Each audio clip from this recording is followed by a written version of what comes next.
Welcome back to Finnegan's Farm, welcome back to our YouTube channel, and welcome back to our Workshop Wednesday. My name is Paul, and this is our team. Hi, I'm Sean Keogh, and I'm the apprentice mechanic. Hi, I'm Mick, and I'm the mechanic. Hello, I'm Marco, I love to weld.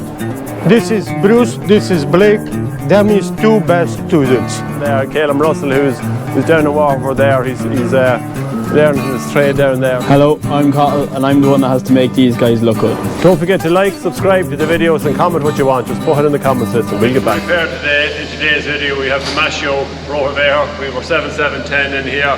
We have a 2140 with an issue at the back window. We have a set of tyres to go on to our Manitou, and we also have an unknown here in the corner, which we can't stand a bit yet, but we might leave you guessing on that. So first of all, we'll head over and we're going to change our tyre. Next up we have our Manitou 735, which is 7 metres, 3.5 tonne. For anyone who doesn't know the numbers on the side of it there.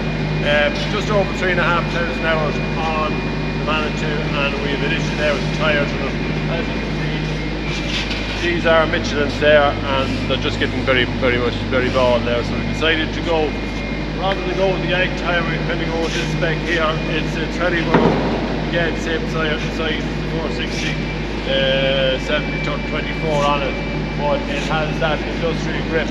We have a set of these tyres on one of our other Manitous, and they're absolutely fantastic. So that's why we decided to go for this, because this, in fairness to this one, is probably mostly on concrete all the time. Is this a field tyre? Not really, no, there's no question about it. But for the amount of time so we have actually that machine is in the field is very small compared to having it on concrete all day. So you'll see the Manitou as new tyres, you'll see it working up on the cattle farm there, probably in the next video there on the weekend. So that's it. We've Colin in here he was in here last week, he's in here this week again. So you see him there working away, changing the tyres just in the shed here. It's just going to be a wet day, so we decided we'd walk into the shed here for a little bit of comfort. So yeah, these tyres sitting away there. And next probably half an hour hit the tyres ready to go back on the farm. We have two chainsaws here. We have one which is a battery operated one, a Dewalt one, just for hitting a battery, totally cordless, spring, which if you have a little job to do, just throw in the back of the Jeep and off you go. We also have one then which has an engine one. Again, went to Lidl, went to buy something, usual story, you can back out with a chainsaw, as you do when you go to Lidl. But the Parkside, I have to say, a cracking little one, isn't it, Mick?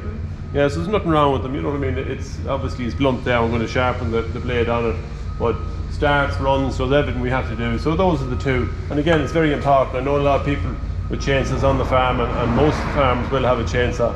You know, 9 times out of 10 the blade goes blunt. But that's just a very little handy tool here that Mick is going to show us. It's just battery operated there, 12 volt. I'm using power back there at the moment. Just Carlton, I got a loan of it from Molly Moore. Turn around. Set your angle. Simple as that. Yeah, it's a little handy tool there for to sharpen the blade. So again, another job done out of the way. So in to repair the window off the 2140. As you can see, it's well, it's still in one piece for a start. So at least the guys kept it together, Mark, or didn't they? Usually something like this would fall, but they copped it in time. Bolts are gone. The rubber is the hinge, isn't it? Yeah, rubber is the hinge. Yeah, and then the bolts here are bolted into the frame. Yeah, it's bolted in the frame. Bolts is gone. Yeah, I suppose. Look, it's a little bit. You know, when you're over 30 years of age, I suppose these things happen on machines. They get a little bit worn. So the threads are. It's just broken off because of metal fatigue, really, isn't it? The threads are gone, and so. But we'll get it. We'll bring it in. We'll look at the holes. Probably have to re-thread them, I'd say. Put new bolts back in, and that'll be our window back in together. We're also doing a little job here on this tractor. We won't tell you what kind of a tractor it is. Maybe you can guess there. In around the mid-80s there. So I'm not going to give too much away there. Any of the enthusiasts will know exactly what kind of tractor. As regarding the Caboha Moore. Thanks very much for the comments he gave there last week. Helped us out there and maybe locating a head for the mower. So we're still working on that, so we'll have probably a little bit more progress there next week. But for the minute there, Marco, you can walk away on that anyway. We'll get the tractor in and get the window back in, because that's the tractor that does the straw blowing. And I tell you, we don't want straw. Guys are getting very itchy there at night time with the straw blowing in on top of them there. But so we have our terminals there from last week. This is the cable there, the negative cable or ground cable or earth cable, whatever you want to call it. It's well worn here. We put on a new one. Mick has put it on, put a little bit of spray on. Just explain, Mick, maybe the purpose of the spray. Yeah, it stops corrosion on the battery terminals. But this one, interestingly, if you have a leak between the pole and the battery casing of acid, it turns red. Okay. And like people tap these down, you shouldn't really, because you have a bond between the pole and plastic, the lead and in the pole and the plastic and the casing. And if you're whacking it, you break the bond. Yeah, so next thing you get gas now through it and you're in shit with some people get a hammer and just tap it down, and you're not supposed to. And you're not supposed to do that. So you're supposed to loosen it up with the bracket. That's high, if it is leaking, this stuff changes. That yellow changes to red. Okay. Another problem when you're in there, you found? With a shear stud in here. Paul Collier gave us a long what were they called? This is what we got. Just one of the drill hog. They're a left-hand drill bit, and okay, it was a short stud, but spun it in with the drill bit, and actually out. Yeah. So it was either that, we drill it or use our easy out. Drill it easy out or Torex, which would be my major preference. Yeah.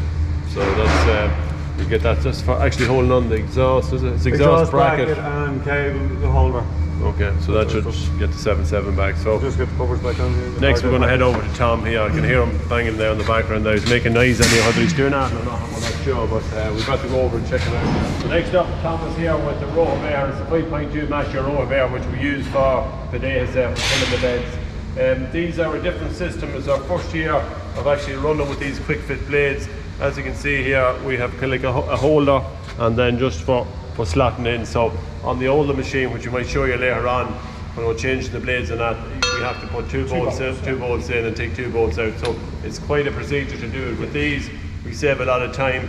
But yeah, so the most wear you get is probably behind the wheels. Behind the wheels, and then where the ridges are left. Yeah, so we're going to change them here. So just demonstrate there, maybe Tom. They just slot in, literally as easy as that. One slots in there. So we have one pin holding in One slots in. 2 blades. That's really it. Behind that. And we just tap it in. Give it a good wriggle. Put the bolt in there somewhere. Down there, but your air going on. And easy as that. Easy as that. Now we did have some issues last year, there's no point in saying it, but in between here, these kind of wedge plates that kind of separate one set to the next set, some of them actually broke and cracked.